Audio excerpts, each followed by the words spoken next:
Yeah, I'm definitely expecting this to fail at this point. Hey guys, welcome back to my channel. So today I decided to show you guys this pretty much failed Flexi Rod set. This is the first time I've ever done them all over my head.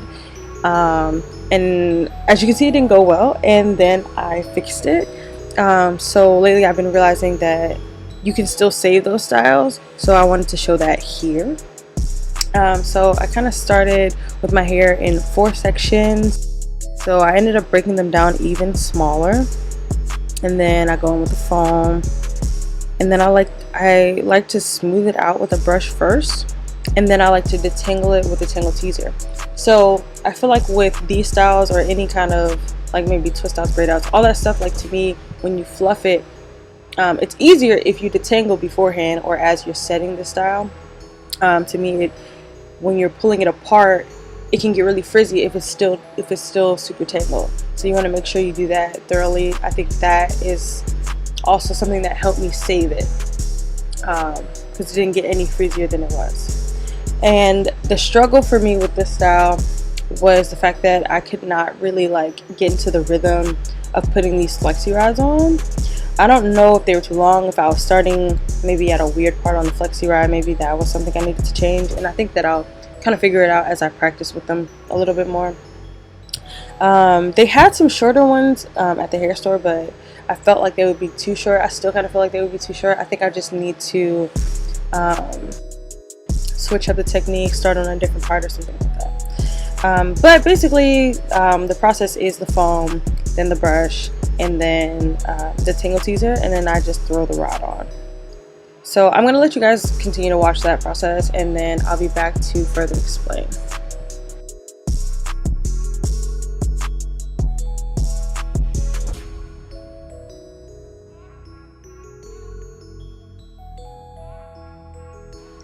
As I got towards the front, I realized I was putting more hair on the flexi rods, but I was also running out at this point, and I used 6-packs. I thought it would be enough, but it definitely wasn't. And I think that those pieces or the flexi rods that have more hair on them, they took a bit longer to dry, even though I really wasn't under the dryer for very long to begin with. I think that it was worse because those sections were thicker, because the sections that were really small, they dried okay. So I'm definitely gonna have to take that into consideration the next time around.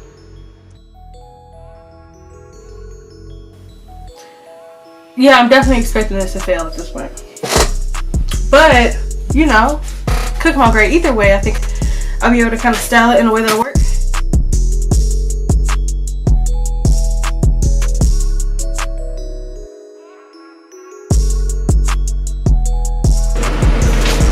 Alright, I got hot and I felt like it was dry. Do you go from the back to the front or from the front? Wait, let me see. I don't know. This will be a great test.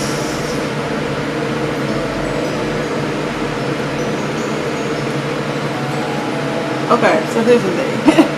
Look at this.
So my hair wasn't completely dry on that side, and I didn't want to separate it while it was wet because I knew that it would frizz while I was doing it and it would frizz more after. So I decided to take a hand dryer. I just blow dry my roots and then I stretch everything out because I did want some length and some volume. So I did that, and then also I did use high heat, which you might want to be wary of. I feel like my hair still felt pretty good, but sometimes if you use too much of it all over, it'll make your hair like kind of dry out or make the product dry out of the hair. So just a quick side note.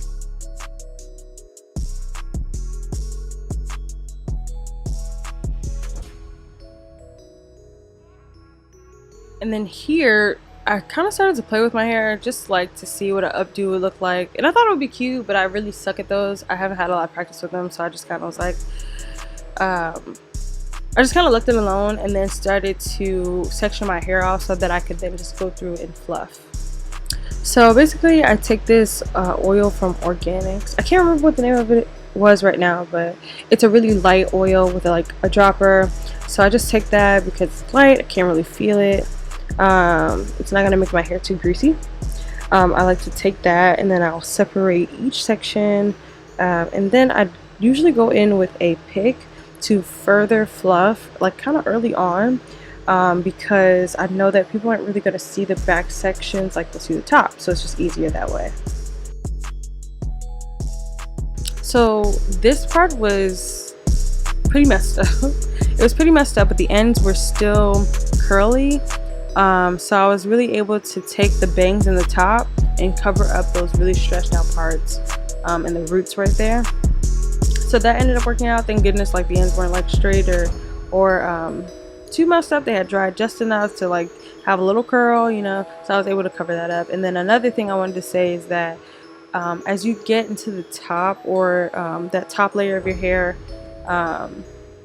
you want to fluff it less, or separate it less, so that you're able to like maintain those curls, because to me that is the most important part. That is what's going to cover up all this frizz and fluffing I'm doing. That top layer is what's going to keep that hidden and still give me the volume, but I'm still able to keep the definition.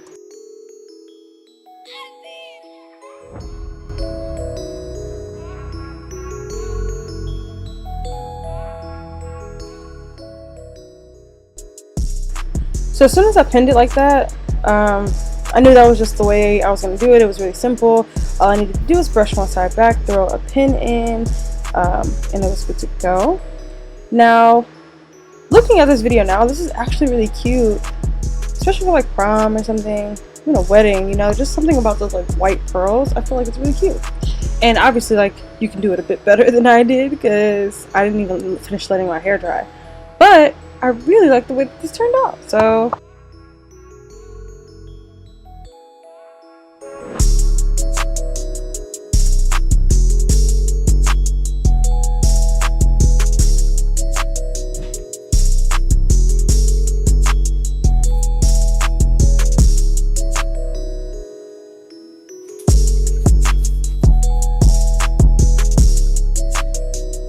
It's actually, I really like this. I like this better than what I had in mind. I'm glad I could save it. Anyway, I really like the way this turned out. If you enjoyed the video, go ahead and like, share, and subscribe. Make sure you ring the bell so that you're notified. Alright guys, thank you for watching.